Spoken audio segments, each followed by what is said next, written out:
এসএসসিতে প্রকৃত মেধার মূল্যায়ন নিশ্চিত করতে আমরা অতিরঞ্জিত ফল প্রকাশ না করার নীতি গ্রহণ করেছি এবং বৃত্তি পরীক্ষার মাধ্যমে প্রকৃত মেধা যাচাইয়ের ব্যবস্থা করেছি। কারিগরি শিক্ষার নতুন রূপরেখা প্রণয়ন হয়েছে এবং শিগগিরই কনসালটেশন কমিটির মাধ্যমে সেকেন্ডারি লেভেলের রূপরেখা প্রণয়ন চূড়ান্ত করা হবে।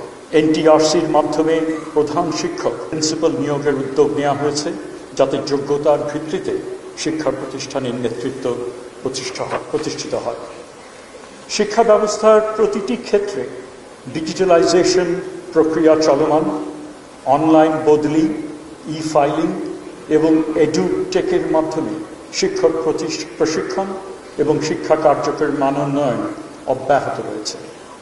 উচ্চশিক্ষা অ্যাক্সেস টু গ্লোবাল নলেজ কর্মসূচির মাধ্যমে আমরা আন্তর্জাতিক শিক্ষা ও গবেষণার পরিবেশ তৈরিতে কাজ করছি।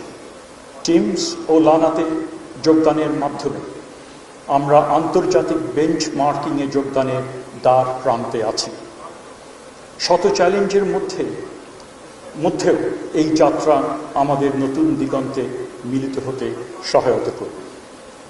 যেসব শিক্ষক আজ পদক এবং সম্মাননা পেয়েছেন তাদের প্রতি আমার আন্তরিক অভিনন্দন এবং কৃতজ্ঞতা।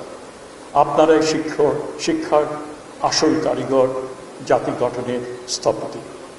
আমরা শিক্ষকদের পদোন্নতি ও মর্যাদা বৃদ্ধিতে নিরবিচ্ছিন্নভাবে কাজ করছি। এমপিওভুক্ত শিক্ষকদের বাড়ি ভাড়া বৃদ্ধি এবং আর্থিক প্রণোদনার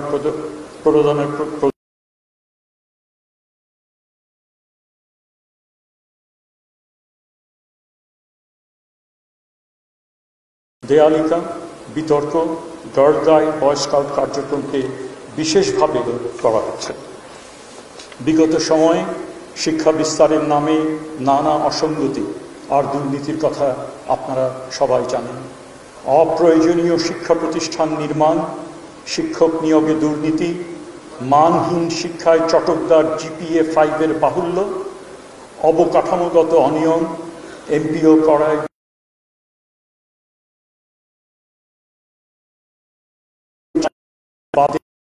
বহু পত্রিকায় প্রকাশিত হয়েছে।